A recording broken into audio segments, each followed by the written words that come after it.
Hola, muy buenos días, bienvenidos nuevamente a este Consúltenos por su Salud. Hoy con una fría mañana en la ciudad de Manizales, un poco apestados, pero aquí estamos para responder todas las inquietudes que ustedes nos dejan a través de nuestro correo electrónico, programa-citamédica@yahoo.es, o las inquietudes que tengan en vivo en nuestra línea 886-8000 o nuestra línea directa nacional. Hoy vamos a tener un programa abierto, así que todas esas inquietudes que ustedes tengan, pues nos pueden llamar, que con muchísimo gusto vamos a darle respuesta a esas inquietudes aquí junto con la doctora Doris Amanda. Buenos días, doctora Doris, ¿cómo está? Buenos días, doctor Juan ¿Corriendo Carlos. Buenos días a cada uno de ustedes. Me encanta estar nuevamente en el programa y saber pues que hay una receptividad tan grande con este programa. Con esta mañana no provoca levantarse de esa cama, ¿cierto? Ay, María, eso dio un esfuerzo impresionante. Si no es por mi mamá que me llamó. Bueno, doctor Juan Carlos, como podemos observar, hoy venimos con una parafernalia bastante abrigada. Recordemos que la humedad relativa ha aumentado muchísimo en este tiempo donde es tan oscilatorio el clima. Entonces, hemos encontrado que hay mucha infección respiratoria viral y que esto puede conllevar a que haya complicaciones de tipo bacteriano, porque las bacterias, ellas son muy hábiles para estar en ese ambiente donde hay tanto moco y tanta fluidez y pueden incubar entonces allí una infección bacteriana. Entonces la invitación es para que tengamos las normas de rigor. ¿Cuáles son? Un buen abrigo, una chaquetica que nos haga sentir un poquito más calientes. Vamos a consumir un poco más de bebidas tibias, no tan calientes, pero sí tibias. Y, doctor Juan Carlos, algo que yo le digo a mis hijos es que, por favor, cuando se levanten, utilicen las pantuflitas o las chanclitas, porque en este tiempo tan frío, las personas que son hiperreactivas o que somos hiperreactivas, podemos hacer más crisis de hiperreactividad cuando tenemos frío en los pies. Entonces, pantuflitas, o sea, lo mismo que le recomienda a uno la mamá. Póngase las pantuflas por la mañana, salga abrigado, cobíjese un poquito si tiene una bufanda para que el aire entre más caliente, tome bebidas calientes y evite pues los chaparrones de agua. Hay que salir con el paraguas y recuerden que cuando está haciendo lluvia no es disculpa para que no hagamos ejercicio, entonces para eso está la emisora. Prendemos nuestra radio en una buena emisora y vamos a bailar en casa una hora cuando no tenemos la oportunidad de salir al gimnasio o de salir a caminar. Esas son recomendaciones sencillas que nos van a ayudar a sentirnos saludables. Aunque el ambiente esté frío, nuestro ambiente interno, nuestro cerebro, nuestro ánimo siempre debe estar calientico. Claro que sí, ¿no? Y así lo mantenemos nosotros, por lo menos yo así. También, de verdad, llama la atención porque está dando mucha gripa y los pacientes que sufren de EPOC, de asma, de todas estas enfermedades respiratorias crónicas, pues están descompensando mucho. Hemos visto que nos ha tocado atender muchísimo paciente a nivel domiciliario, precisamente porque estamos en esta temporada de infecciones respiratorias. Entonces, esas recomendaciones que nos ha dado la doctora Doris son supremamente importantes. Pongámonos también el tapaboquitas a veces, cuando tenemos tanta gripa y estamos tosiendo de manera permanente, pues entonces para que no contaminemos por lo menos a las otras personas. El tapabocas es supremamente importante porque evita ese contagio por las goticas de secreciones al toser. Entonces a veces no nos damos cuenta. También las manos, a veces tosemos solamente las manos y estamos contagiando también a las otras personas muy fácilmente a través de darle la mano o de abrazarlo. En fin, recomendaciones para que usted no contagie a todos sus familiares o sus amigos más cercanos, porque uno ve familias enteras completamente apestadas. Mire, yo he visitado tanta gente que no me he podido recuperar de esta tos y esta gripa. O sea que hoy te saludaré de un beso de esos lejanos. Sí, ya nos saludamos a 2 metros, doctora Doris. Vea, doctor Juan Carlos, es tan importante estas recomendaciones que son elementales, que vamos a hacer un poquito de hincapié en ellas. Observamos cómo los servicios de urgencias en este tiempo comienzan a atiborrarse de pacientes tosedores. Entonces son pacientes que llegan niños, no tan niños y adultos mayores que llegan con verdaderos cuadros de tos que van a contaminar el ambiente. Entonces una invitación para las entidades quienes prestan los servicios de urgencias es que por favor le demos un poquito de orientación al paciente y estos pacientes que están tosiendo tanto o a los pacientes que llegan tosiendo, por favor repartámosles un tapabocas, no un pasabocas, un tapabocas mientras ellos son admitidos en consulta. Vamos a colocarles tapabocas y vamos siempre a tener un dispositivo que permita alcohol glicerinado, se los vamos a pasar para que ellos puedan limpiarse las manos. Y otra cosa, nosotros tenemos la costumbre de utilizar el pañuelo, entonces, mientras sea posible, debemos sonarnos la nariz simplemente con la mano y con agua en el lavamanos, pero cuando estamos en el ambiente social, idealmente no deberíamos llevar pañuelos de tela, porque estos pañuelitos nosotros los utilizamos, los humedecemos y luego los vamos a guardar al bolso o al bolsillo y luego los vamos a sacar, o sea, nos vamos a convertir en un fomite o en un campo de contaminación constante. Entonces vamos a utilizar idealmente pañuelos que sean desechables, que no sea sino utilizarlos, no tirarlos a la calle ni al andén ni en el sitio donde estamos, sino en el dispositivo de las basuras para que ese elemento no se convierta en un elemento contaminador. Y vamos a tomar mucho líquido. Hay un paciente que me llamó y me pidió el favor de que les repitiera cuál es la bebidita que ellos se pueden tomar por la noche que produce sudoración, ¿sí? Entonces vamos a repetirla. Recordemos que esta es una fórmula que es muy buena y que va a ser, no va a hacer daño a nadie. Vamos a utilizar un ajo que lo vamos a macerar, ¿sí? Si tenemos un morterito, un macerador en la cocina, pues listo. O si no, utilizamos la cuchara y lo aplastamos. Vamos a utilizar un ralladito o un pedacito de ese rizomita de jengibre, lo vamos a poner a cocinar con un poquito de zumo de naranja y a los pacientes que no son diabéticos, a ellos se les recomienda que les pueden colocar o panela o propóleo o miel. Lo ponemos a cocinar y si no tenemos ninguna contraindicación, podemos emplear un poquito de ron para tomarlo por la noche, eso nos va a hacer sudar.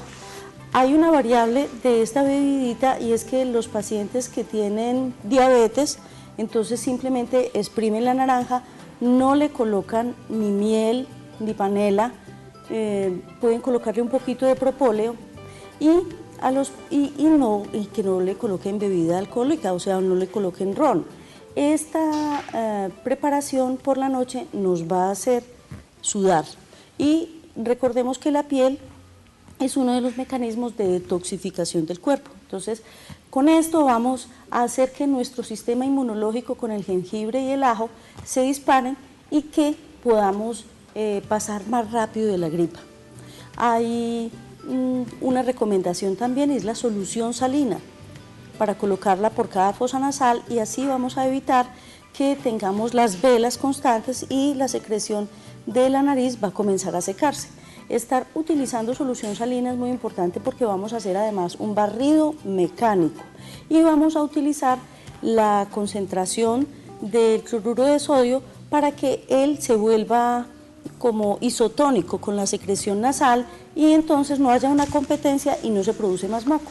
Entonces miren que son recomendaciones muy fáciles. También otra, por ejemplo, los pacientes que son hipertensos, que sufren patologías a veces cardíacas también, tener mucho cuidado con los antigripales, no consumir exageradamente estos antigripales que compran en la farmacia, en la tienda y se los autorrecetan porque les pueden dar episodios de taquicardia, se les puede subir muchísimo más la presión, darles crisis hipertensivas. Entonces tener mucho cuidado con esos antigripales de uso común, los que anuncian por televisión, porque los pacientes hipertensos o que sufren algún tipo de patología cardíaca, arritmias, no los pueden consumir si no son recomendados por el médico o con unas precauciones muy especiales, para que lo tengan en cuenta también.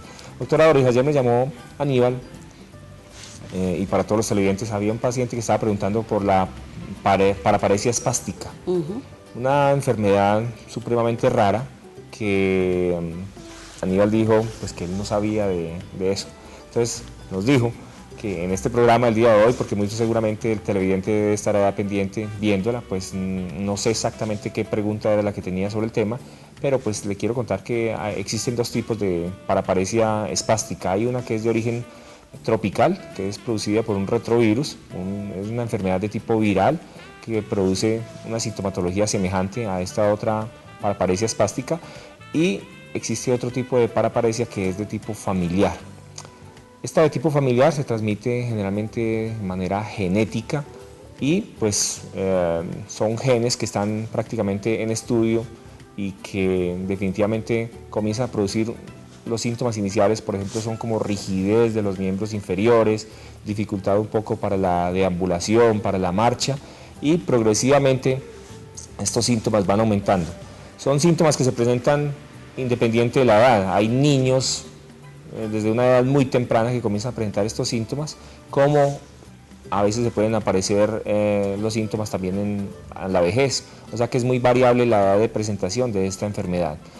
La rigidez se va volviendo cada vez más progresiva, dificultad para la marcha, inestabilidad en el equilibrio, y puede llegar pues a producir una gran limitación, pero afortunadamente pues el caso no son tan altos los que llegan a una postración total, que llegan más o menos hasta un 10%. Pero puede haber otra forma que se llama la forma complicada. Esa forma complicada pues puede llegar a complicar o a alterar otras estructuras neurológicas y pueden producir trastornos mucho más grandes en la persona, por ejemplo trastornos del habla, dificultad pues para la locomoción de los miembros superiores y en fin, afecta a otras estructuras neurológicas ya mayores desde el sistema nervioso central hacia abajo y pueden producir gran limitación. Entonces es una enfermedad que no tiene cura, doctora Doris, porque son de tipo genético y básicamente lo que le hacen es rehabilitación a estos pacientes para tratar de que su espasticidad, es decir, esa rigidez que presentan en los miembros inferiores, la dificultad para la marcha, pues no se acentúe tanto, no sea tan progresiva y que pueda mejorar un poco esa deambulación. Pero no existe una cura específica ni un medicamento específico para este tipo de enfermedades. Doctor, Aníbal es el psicólogo que presenta el programa los martes y los jueves. Ah, bueno, qué bien, entonces muchas gracias. Entonces ahí están, a veces le hacen preguntas a ellos que no saben contestar muy bien, pues entonces aquí estamos nosotros, la parte médica, para contestarla, pero también, igual, si nos hacen las preguntas, también le vamos a decir a Aníbal que nos dé esos trucos y esa felicidad y esos tips para poder ser felices, como dice él en su programa. Qué bien, yo creo que cuando nosotros actuamos así, cuando comenzamos a hacer esto en nuestro país, comenzamos a utilizar el recurso del conocimiento del otro profesional, esto va a hacer que tengamos una convivencia mejor y que tengamos un mejor conocimiento de todo lo que es la patología general, no solamente del afecto, sino de la parte física y social. Aquí, doctor Juan Carlos, acabas de mencionar una parte muy importante, que observamos cómo nuevamente los virus comienzan a complicarnos la vida. Hablabas acerca de la paraparesia del origen de tipo viral, los retrovirus. Entonces así es como hay muchas patologías que se desencadenan por virus, los cuales deben ser detectados, y el médico que atiende al paciente en su consulta general debe estar muy atento, porque en muchas ocasiones nos dicen eso simplemente es una gripa, pero imagínate, por ejemplo, cuántos pacientes han presentado una paraparesia espástica después de un estado viral, cuántos pacientes, principalmente niños, han quedado diabéticos después de haber presentado un cuadro entre comillas viral, y en muchas ocasiones como el antecedente de haber tenido coriza o secreción nasal es tan importante cuando el paciente llega consultándonos porque tiene dificultad para la marcha o rigidez y esta se está haciendo ascendente, rápidamente progresiva, y como el cuadro vino a terminar en un Guillain-Barré, o como pacientes que presentaron un cuadro viral sencillo, resulta que después comenzaron con complicaciones, adenopatías retroauriculares, y el paciente de pronto, si le hacemos un monotest, resultó positivo y en un futuro va a presentar un linfoma. Entonces, de ahí que nosotros, los médicos, debemos ser muy cuidadosos con el enfoque del paciente y no tomemos las cosas tan olímpicamente. Es increíble, ya que usted menciona ese tema, cómo hace muchos años ya, un ahijadito lo llevaron a consulta médica y allí le diagnosticaron que tenía una gripa y simplemente le hicieron manejo para la gripa, pero el paciente se seguía complicando posteriormente y resultó una semana después con un soplo cardíaco y comenzó a tener signos de falla cardíaca. Finalmente, una enfermedad supremamente rara que casi no se le diagnostica también, se llama una enfermedad de Kawasaki. Y todo empezó por síntomas de tipo viral. Entonces es un llamado de atención para que no solamente todo el que tosa o que tenga síntomas gripales o inclusive a veces está empezando una diarrea y la gente dice, no, eso minimice ese tipo de cosas, porque no siempre están acompañadas por síntomas leves de estas enfermedades aparentemente inofensivas y pasajeras, ¿no? A veces están detrás de ellas unas enfermedades muy graves como las que estamos mencionando y que hay que pararle las suficientes bolas pues para poder llegar a un diagnóstico mucho más adecuado. Entonces, finalmente el niño tuvo que traer una droga de Estados Unidos para ponerle unas inmunoglobulinas porque estaba también comenzando a entrar en falla cardíaca y afortunadamente no terminó con un daño valvular que hubiera sido pues fatal también para él. Entonces mire las cosas que pueden empezar solamente por síntomas virales. Y mire pues, doctor Juan Carlos, cómo la sabiduría, el conocimiento popular es tan importante. ¿Recuerdas cuando de pronto a alguien en la casa le daban paperas que decía la mamá, usted se tiene que quedar en la cama porque o si no se le bajan esas paperas? Eso es cierto, miren, y eso es dado por el conocimiento popular, o sea que todas las cosas tienen una causa y un origen. Entonces recordemos que la glándula parótida es un lugar donde también van muchos virus. La parótida es una glándula que tiene un tejido muy similar a lo que es el páncreas y a lo que son las gónadas, tanto femeninas como masculinas, o sea, los testículos y los ovarios. De allí que en la observación de las personas anteriormente, observaban cómo en muchas ocasiones se presentaban orquitis después de haber presentado parotiditis, o muchos pacientes presentaban fallas pancreáticas con diabetes posterior después de haber presentado unas paperas o parotiditis. Y es eso, es porque como es un virus el que ataca, entonces él coge todas las estructuras que sean similares, de allí que la parótida, el páncreas y las gónadas, tanto femeninas como masculinas, tienen una contextura, una estructura celular que es muy similar. Por eso ellas pueden ser atacadas. Así pues que todas las patologías de origen viral, nosotros no podemos ser paranoicos, pero sí hay que cuidarlas. Al paciente hay que hidratarlo, el paciente debe ir a un reposo, pero la hidratación es fundamental, porque recordemos, ¿qué hacemos nosotros cuando tenemos algo sucio en casa? Lo lavamos. ¿Qué necesita nuestro organismo? Lavarse. ¿Cuál es la mejor forma? La llave. Aquí en Manizales tenemos la fortuna de tener un grifo con un agua espectacular, entonces hay que hidratarse. Doctora Doris. Bueno, doctor Juan Carlos, entonces estábamos hablando de la importancia... A los televidentes que están nuestras líneas abiertas, están muy tímidos Claro. hoy, así que llamen y pregunten lo que quieran, que aquí con muchísimo gusto los vamos a responder. Estábamos hablando acerca de lo que es la importancia de la hidratación, ¿sí? Entonces vamos a recordar que las células son como casas y esas células necesitan para su funcionamiento tener unas vías totalmente limpias. En las células, una célula es una estructura que tiene una membrana, es como si nosotros tuviéramos, vamos a recordar cómo es un huevo, ¿sí?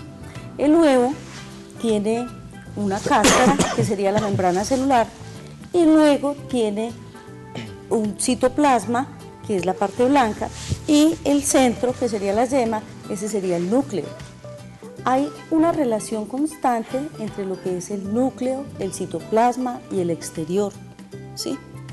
Por ejemplo, si yo introduzco un huevo en alcohol, cuando yo abro ese huevo me va a quedar sabiendo alcohol.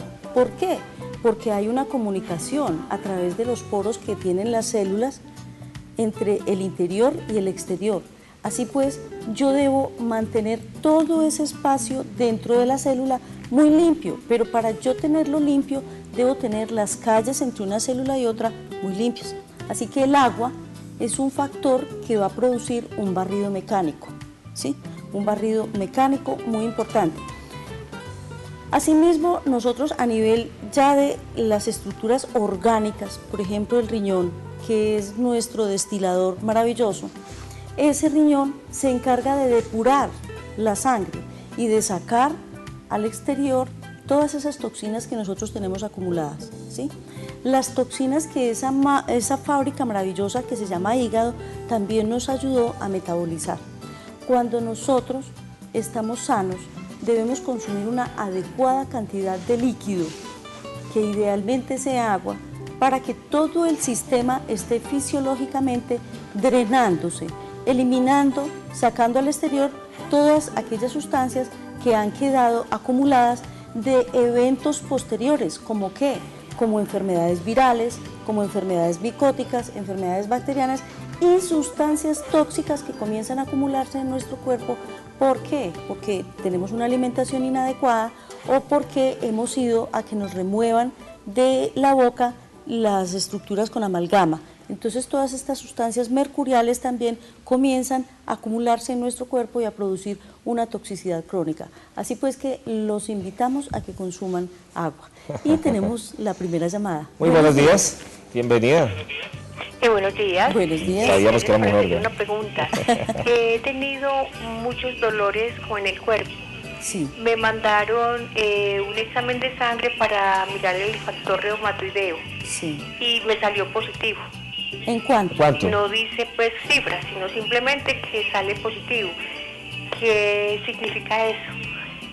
Muchas gracias, muy amable. A usted Muchas por gracias. participar con nosotros. Bueno, Por eso le preguntaba a la doctora Doris que cuánto es positivo, porque pues hay que mirar el número de diluciones en las que sea positivo. Antes se creía que un factor reumatoideo positivo casi que era sinónimo de artritis reumatoidea, pero realmente no es así. Para uno poder diagnosticar una artritis reumatoidea hay que hacer otra serie de exámenes, de paraclínicos, para uno poder determinar si realmente es una artritis reumatoidea. Un factor reumatoideo inclusive ya tiene hasta poca importancia. Realmente no es un examen, antes se mandaba mucho, ya no es que se mande un examen tanto de rutina si usted lo que está sospechando es una artritis reumatoidea. Ese es solamente uno de los exámenes que le pueden dar a uno un medio indicio de que pueda llegar a ser una artritis reumatoidea. Sin embargo, no es un examen que cuando usted le dé positivo, como le digo a nuestra televidente, le está diagnosticando una artritis reumatoidea. Hay que hacer otra serie de estudios para uno determinar qué tipo de pronto de artritis, y lo que le está refiriendo la televidente son dolores articulares específicos, para estudiar en qué sitio se le presentan estos dolores, cómo es la presentación de estos dolores, si se le presenta más en las manos, en los dedos, o si se le presenta más en las articulaciones de la muñeca, grandes articulaciones, columna, en fin, hay que hacer una historia mucho más detallada y de acuerdo a eso solicitar unos paraclínicos muy específicos. El factor reumatoideo es un examen todavía inespecífico de que usted pueda llegar a tener una artritis reumatoidea. y mira, doctor Juan Carlos, que también hay que preguntar acerca de la rigidez matutina y si el paciente se siente tieso cuando se despierta por la mañana. O es importantísimo, yo a mis pacientes siempre les miro aquí estos dos nudillos de la segunda y tercera articulación, ¿sí? Porque esos dos nudillos me van a hablar de si en realidad ese paciente tenga tanta importancia ese factor reumatoideo. Entonces, lo que decías ahora tiene una trascendencia importantísima. Nosotros como médicos tenemos el poder de la lengua y eso puede marcar a un paciente, porque la lengua puede hacer que el paciente se vaya abajo. Entonces hay que tener cuidado con esos diagnósticos. Es como decirle a un paciente, usted es diabético o usted tiene cáncer. No, hay que saber cómo llegar al paciente y de verdad acabar de acomodar el diagnóstico. Yo no puedo llegar y flagelar a ese paciente con un diagnóstico que lo va a rotular. Entonces aquí es importantísimo. Usted, a pesar de que tuvimos poquito contacto, dice, yo comencé a presentar muchos dolores. Según la voz que yo le sentí, es una persona que no es muy adulta, ¿sí? Pero recordemos también que hay causas de dolores, entre ellas para las mujeres la enfermedad del siglo XXI es la fibromialgia. La fibromialgia. Y la fibromialgia se presenta con unos dolores que son inespecíficos y en muchas partes del cuerpo, entre ellas fatiga. La paciente comienza a cansarse muy fácilmente. Claro que la fibromialgia no es exclusiva del sexo femenino. Lo que pasa es que el porcentaje de pacientes con mayor cantidad de fibromialgia son femeninos, ¿sí? O femeninas. Entonces, recordemos que hay unos puntos importantes de dolor en las fosas popliteas, en los codos, fatiga en los brazos, dolor en varios lugares de la espalda, mucho cansancio para realizar las actividades físicas, mucho cansancio para caminar. Y recordemos que además hay muchas causas de la fibromialgia, entre ellos también disparadores, están los virus. Entre ellos disparadores está la dieta inadecuada y está el estrés. El estrés es un gatillo importantísimo. Una muy buena historia clínica a nuestra televidente, un muy buen examen para uno aproximarse un poquito más. No podemos ser tan olímpicos de solamente un factor reumatoideo y listo, decir que ya es una artritis. Tenemos otras 2 llamadas. Buenos días. Buenos días. Sí, bienvenida. Buenos días. Pues para felicitarlos por el programa. Muchas gracias. Y para preguntarles sobre ¿cómo es? La psoriasis. Psoriasis. Si es verdad que no hay cura, si eso es una bacteria o qué es eso. Bueno, muchas gracias. Claro que sí, con muchísimo gusto. Muchas gracias. La psoriasis. ¿Y será que escuchamos a nuestra televidente yo de una creo vez? que sí. A nuestra otra televidente, buenos días. Buenos días. Buenos días. Nuestro televidente, buenos días. Las 2 preguntitas. Claro que sí. He oído, o sea, a mi esposa sufre de tiroides y todos los exámenes médicos, cuando ella sufre de muchos dolores, por ejemplo de calambres, dolor de espalda, le aparece un dolor en un pie, una cantidad de cosas. Los médicos dicen, cada que ella a un médico, que todo depende de la tiroides, que la tiroides hace que esté ya con determinados dolores. Normalmente ella, por ejemplo, en las horas de la mañana, al levantarse sufre calambres en las manos. Eso es casi regularmente, no sé si todo eso, pues, como lo explican los médicos, depende de la tiroides. Y una pregunta, ¿los exámenes que le han hecho de tiroides le han salido alterados o ya está controlada con la droguita que está tomando? Con droga, continuamente, ella toma droga en ayunas. ¿Están dentro de límites normales ya los exámenes? Sí, ella sufre de la tiroides que dicen que adelgaza, pero ella mantiene bien controlada. ¿Qué medicamento está consumiendo? El nombre sí no me acuerdo. Tapazol. Sí, una pasta que toma todos los días en ayunas y tiene que esperar 2 horas para consumir cualquier alimento. ¿Cuántos añitos tiene su señora? Tiene 50. Ay, una mujer muy joven. Muy joven. ¿Y está muy delgada o no? No, ahora está engordando un poquito. Ella trabaja y ella, cuando estaba aquí en la casa, ella no sufría tanto los calambres. Ahora que trabaja por la manipulación de alimentos que ella hace en la empresa, le amanecen encalambrada, entonces no sé qué recomendación hay para eso. Ahí, de esta manera le agradezco, muy amable. a usted por llamar, y claro que sí, ahí tiene un factor de riesgo, la televidente manipula alimentos y seguramente realiza muchas actividades. Exacto. Hay que mirar todas las posiciones. Doctor en las Juan que está. Carlos, qué 2 preguntas tan hermosas. Ajá. O sea que muchas gracias por este cuestionario tan difícil. Bueno, recordemos pues que nosotros somos de la cohorte, esa cohorte maravillosa del doctor Jairo Mesa, que nos formó en dermatología y a quien le agradecemos tanto, que nos formó con esa pasión en asociar lo que es la piel como órgano a todo el cuerpo, ¿sí? No mirar la piel como una estructura que es simplemente un forro, sino una estructura que es un órgano que acompaña todo nuestro cuerpo. A raíz de la psoriasis se han tejido muchas teorías y se tiene en este momento una enfermedad que en el tiempo se ha comportado como una enfermedad que pone al paciente en un limbo, ¿sí? Se ha dicho mucho acerca de la psoriasis. En realidad la psoriasis es un desorden inmunológico, donde hay un desequilibrio. Ya hemos hablado acerca de la importancia que tiene el equilibrio entre los T1, los T2 y ese moderador que es el TH3, ¿sí? Los TH1, que la mayoría de las veces son desencadenados toda esta cascada inmunológica por los virus. los TH2 que son desencadenados por otros factores como son las bacterias y como son los hábitos inadecuados, y el TH3 que sería el modelador. Entonces, cuando hay un desequilibrio en el sistema inmunológico se presenta de muchas formas. Cuando se presenta en la forma de psoriasis, se ha dicho que en muchas ocasiones el gatillo o desencadenante fue una infección por virus o por bacterias que están en la garganta del tipo de estreptococo beta hemolítico del grupo A, ¿sí? Entonces se ha marcado como origen de esa patología ese tipo de afectación, pero también se ha hablado del origen psicógeno, ¿sí? Porque el origen psicógeno hace que los TH3, que son los moduladores, no puedan equilibrar ese sistema entre los TH1 y los TH2. El sistema se desregula y se manifiesta con psoriasis. La psoriasis es una patología que se puede presentar o en placas o en una forma de gutata, o sea, como goticas.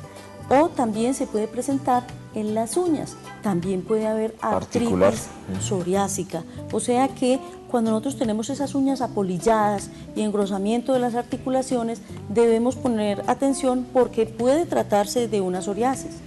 Cuando tenemos esas placas que se nos acumulan y que son como una caspita blanca, el médico realiza una prueba donde con una bajalenguas se hace una prueba que es simplemente raspar. Raspar, sí. Y cuando nosotros encontramos, después de raspar, ese rocío sangrante, allí prácticamente desde la clínica podemos hacer nosotros el diagnóstico sin necesidad de hacer biopsia de que el paciente tiene una psoriasis. Puede presentarse también a nivel de las articulaciones de las manos, inclusive en el cuero cabelludo, y son pacientes que han sido tratados simplemente como caspa, y se trataba de una dermatitis de cuero cabelludo de origen psoriásico. Entonces, vamos a ponerle mucha atención. ¿Qué tratamiento le vamos a eso. hacer a esta paciente? Bueno, hay muchos tratamientos para esto. Se ha hablado de la utilización de los esteroides. Hay que poner mucho cuidado con el tipo de esteroides que se colocan en la piel, porque los esteroides fluorinados comienzan a producir un debilitamiento de la piel, a adelgazar la piel. Pero también se habla de otro tipo de tratamientos que son inmunomoduladores. Mira, tan importante el origen de la psoriasis, que se trata con inmunomoduladores como el tacrolimus, que se coloca en la piel, y también hay pacientes que se llevan a unas lámparas especiales, otros que se manejan con alquitrán de hulla, pero indispensablemente, sea cual sea el tratamiento que se le realice al paciente, ese paciente debe ir a un manejo emocional, afectivo y a un equilibrio con la dieta y el espacio y el entorno donde él se desempeña, porque es característico, el paciente se descompensa emocionalmente y aparece la placa. Y eso lo deprime también, porque no pueden casi que ni exponer su piel al medio ambiente, o no pueden salir en vestido de baño porque tienen exactamente. Y es todas esas lesiones indiscutible, en la piel. este paciente debe ir a una detoxificación, que es un término que los médicos tenemos que aprender a incluir dentro de cualquier tratamiento que nosotros vayamos a hacer. Entonces la invitamos a que consulte a un médico que sepa un poquito más del tema para que le pueda hacer un mejor manejo. Hay muchas cosas para hacer todavía, entonces no simplemente conformarse con la primera opinión que le dijeron, que no tiene absolutamente nada que hacer. Hay cosas que se pueden hacer. Siempre se puede hacer algo por los pacientes, así que no se desespere y busque la ayuda de un profesional adecuado. Vamos a ir a un breve corte de comerciales y ya seguimos contestando estas preguntas.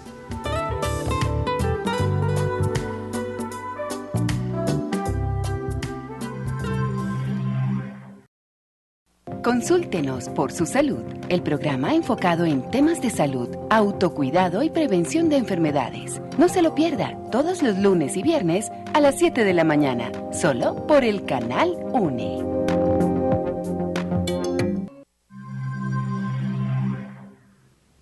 Estamos aquí en Consúltenos por su salud. Recuerde que están nuestras líneas abiertas. Si usted tiene alguna pregunta, alguna inquietud sobre cualquier tema médico, pues aquí con muchísimo gusto vamos a darle respuesta a esas inquietudes. Ya sabe pues que la doctora Doris y yo estamos aquí con muchísimo gusto dando respuesta y orientando a las personas acerca de muchas de esas enfermedades que tienen, que sufren y que a veces van a las EPS y no les orientan adecuadamente porque las consultas son muy breves. Entonces aquí tenemos un muy buen espacio. Nuestro televidente nos preguntaba por los síntomas que tiene su esposa de hipertiroidismo. No siempre el hecho de que ella manifieste dolores en diferentes partes del cuerpo, pues le podemos atribuir esto al hipertiroidismo. Si bien es cierto, el hipertiroidismo pues se manifiesta en diferentes órganos del cuerpo, generalmente, como él nos decía, es un hipermetabolismo, es decir, que el metabolismo de las personas está supremamente acelerado y como está tan acelerado, entonces tiene su frecuencia cardíaca elevada, le pueden dar palpitaciones de manera frecuente, a veces los ojos se pueden brotar un poquito porque se acumula un poquito de grasa retroocular, detrás del ojo se acumula un poco de grasa y entonces hace que se broten un poco más los ojos. A veces la tiroides puede ser un poco prominente también, entonces son personas, y en casos ya un poquito más extremos, son personas ya muy delgadas porque de pronto no han recibido algún tipo de tratamiento. Pero él se nos queja, o de que la esposa se queja de dolores de espalda, dolores a veces articulares. Si la paciente está muy bien controlada, es decir, por eso le preguntábamos si los exámenes, cuando los toman, pues están dentro de límites o de parámetros normales. Si están adecuadamente controlada la paciente, no tiene por qué estar sufriendo muchos de estos síntomas que nos está refiriendo. Más bien puede llegar a tener algo que ver mucho con la labor que ella desempeña. Cuando la gente es manipuladora de alimentos, pues hay que mirar las posiciones en las que trabajan. Usualmente son de tipo a veces ergonómico, malas posiciones al estar permanentemente agachadas o manipulando, cortando o haciendo trabajos muy manuales que le van a producir muchas veces dolores a veces en las manos de manera frecuente, o estar cambiando de temperaturas frecuentemente, de calor, frío, agua, mojándose, y esto le pueden ocasionar dolores generalmente de tipo articular en las manos. Y la posición de pronto al estar agachada pues le puede dar dolor en la espalda, que era que nos refería el televidente. Entonces yo pienso que hay que hacer un análisis mucho más detallado y no atribuir solamente a la enfermedad de base que tiene ella, que es el hipertiroidismo, y decir no, eso es por el hipertiroidismo que le está dando ese dolor. No, hay que mirar las posiciones laborales, si le están desencadenando ese malestar, ese dolor a nivel dorsal, y tratar de corregir eso.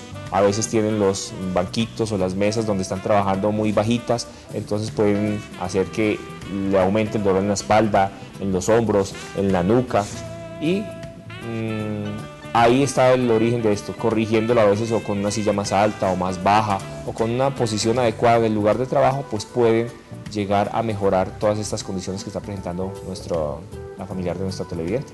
Entonces, eso es una inquietud. Yo no sé si la doctora Claro. tenga algo más que observar. Sí, doctor Juan Carlos. Es muy importante los síntomas que el señor refiere, porque, como decías, muchos de los síntomas como calambres o parestesias se le atribuyen solamente a la tiroides, pero resulta que también la glándula tiroides tiene unas hermanitas por detrás de ella que se llaman las paratiroides. Ellas también deben funcionar adecuadamente. Son unos punticos que se encuentran detrás de nuestro corbatín, que es la tiroides, y que tiene que ver también con el manejo del calcio a nivel muscular, lo cual también puede llevar a mucha fatiga y a mucho dolor. Entonces, vamos a motivar al esposo de esta paciente para que la acompañe y le sugiera al médico que además de su situación tiroidea también le haga una investigación de cómo están sus paratiroides. Además, es una señora de 50 años, también hay que analizar si ella, por ejemplo, tiene algún trastorno de lípidos, lo cual también podría estar generando cierto tipo de dolores, inclusive por el tipo de manejo que se le dé. Entonces, doctor Juan Carlos, vamos a pasar a otras dos preguntas que tenemos. Adelante, buenos días. Muy buenos días, para felicitarles por el programa. Muchas gracias. Hacerle una preguntita. Ahora están aplicando la vacuna para la tosferina a personas adultas, ¿es necesaria? Para la tosferina. Para la tosferina. Bueno, entonces, muchas gracias por su pregunta. ¿Y la otra pregunta de nuestra otra televidente? Muy buenos días. Buenos días. Una preguntita. Tengo una hija y nunca le dan deseos de ir a dar del cuerpo. En esta semana ha estado 3 días que no da del cuerpo, pero ella dice, a mí nunca el colon a ella nunca le funciona. Sí. Entonces, esta semana sí estoy preocupada porque todo lo que se come le duele el estómago. ¿Qué edad tiene? Ella tiene 31 años. 31 añitos. 31. Y en ningún momento ella dice, mamá, a mí nunca me da deseo de ir al baño. Ella va y se sienta y hace, pero hace 3 días que nada, y todo lo que se come le duele el estómago. Bueno, vamos a darle una recomendación para eso. Muchas gracias. Muchas gracias a usted por gracias a llamarnos. usted. Y lo otro que les quiero contar es que en la línea médica tenemos excelentes profesionales que les van a prestar el servicio médico a domicilio. Si usted tiene su familiar o ustedes se quieren afiliar como grupo familiar, pues pregunten en la línea médica por todos los servicios que tenemos para que vinculen su familia y puedan gozar de todos estos servicios médicos domiciliarios.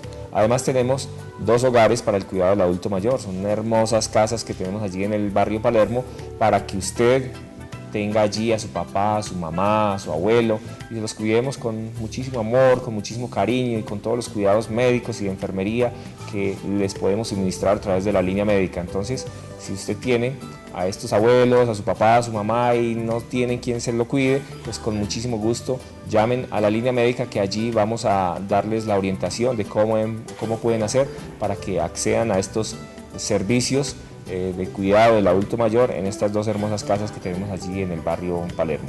Llamen. Doctor Juan Carlos, nosotros en nuestra ciudad somos unos afortunados porque tenemos visitantes de muchas partes.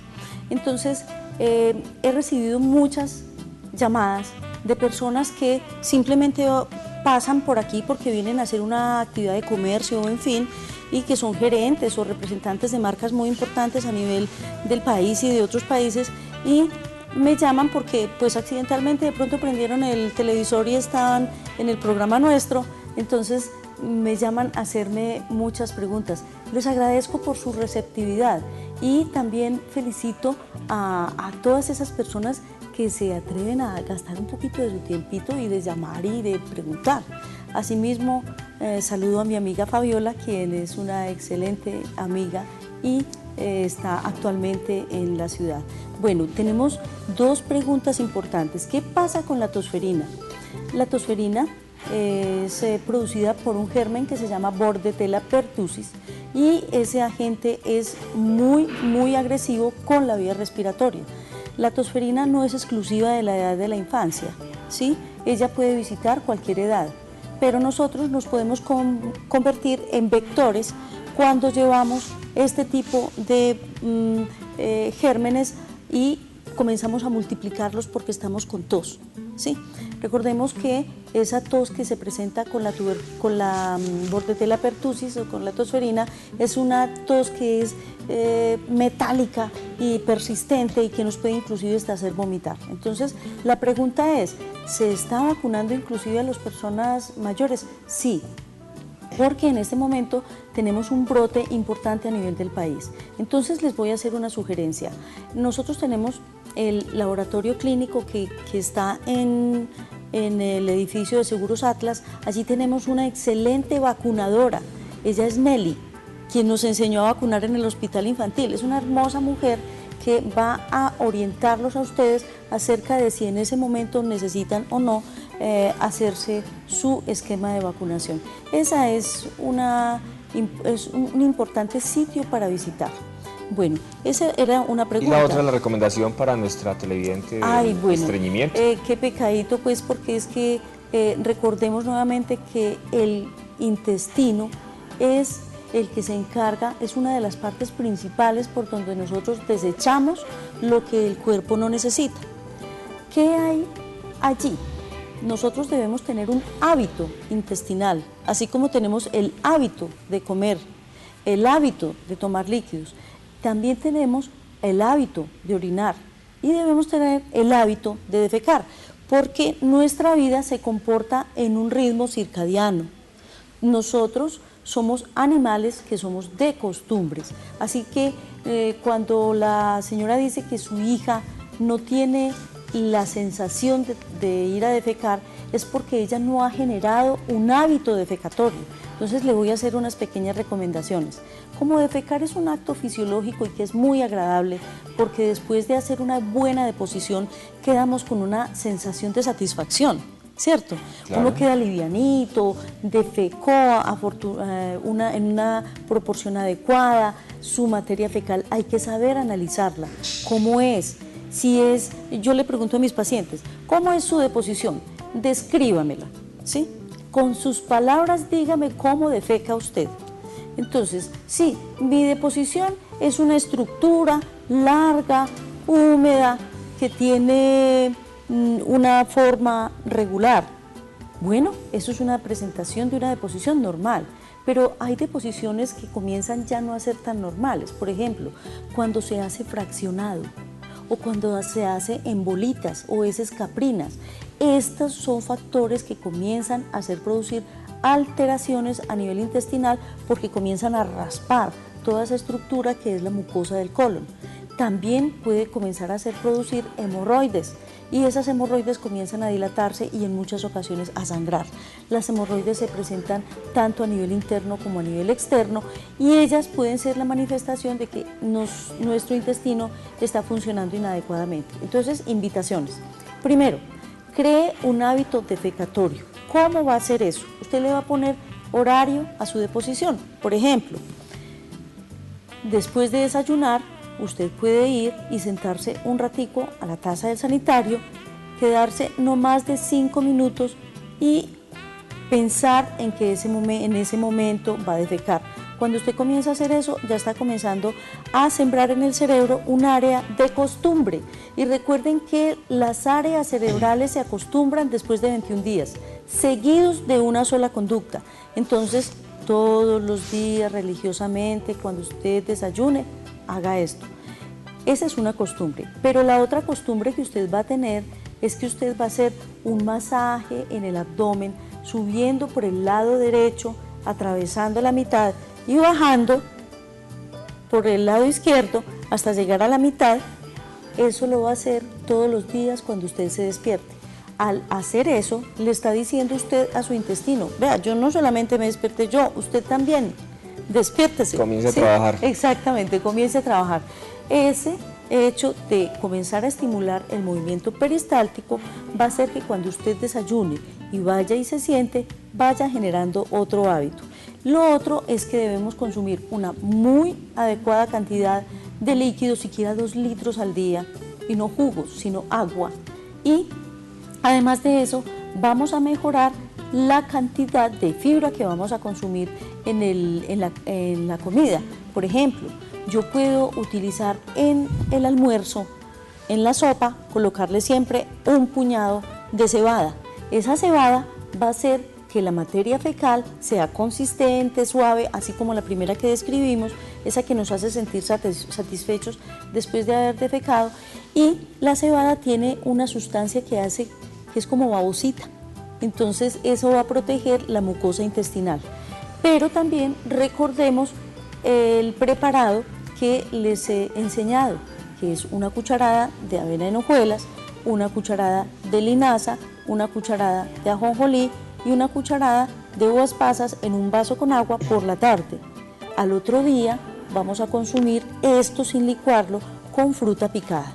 O sea, después de hacernos el masajito, de recordarle al intestino que ya nos despertamos, entonces vamos a ir a consumir esto, luego desayunamos y nos vamos a sentarnos a la taza del sanitario a recordarle ese intestino que se debe evacuar. Prácticamente con esas medidas que nos acaba de dar la doctora Doris, le estamos garantizando que usted va a tener una deposición y un hábito intestinal mucho más regular. Entonces es supremamente importante regular ese hábito intestinal para que usted siempre esté haciendo deposición. La gente a veces por el trabajo, por la ocupación, porque le toca salir muy rápido, porque en el sitio de trabajo no encuentra un buen baño con la tranquilidad adecuada para usted sentarse y hacer una deposición como debe, entonces comienza a causarle una serie de desórdenes en su hábito intestinal que lo pueden llevar muchas veces a ese estreñimiento. Recuerden que el estímulo defecatorio dura solamente algunos minutos y si usted no lo aprovecha, pues muy probablemente ese estímulo se va y puede volver a reaparecer horas después. Entonces, por eso vaya creando su hábito. Lo ideal es en las horas de la mañana, como dice la doctora Doris, pero el que lo quiera por la noche, pues por la noche lo va a tener. Entonces, traten de cuadrar siempre una hora para que usted vaya siempre al baño y pueda comenzar a crear ese hábito intestinal y siempre aproveche ese momento, un momento de tranquilidad, de relajación, para que no tenga que salir usted a la carrera y por eso es que van creando esos malos hábitos y repercuten en el estreñimiento y en todas estas dificultades. ¿Tenemos? Doctor Juan Carlos, próximamente vamos a hacer una serie de conferencias con respecto a las formas como usted debe detoxificar su cuerpo. Entonces ya vamos a indicarles cuándo y dónde se van a realizar.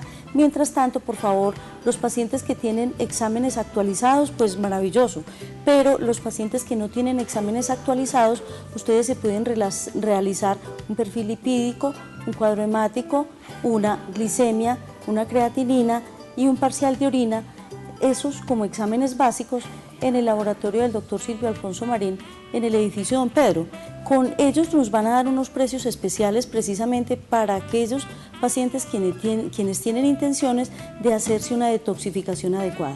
Les recuerdo mi nombre, yo soy su médica cirujana colposcopista Doris Amanda Henao Cerda, mi número de celular 310-3900-856 y que tengan un feliz fin de semana.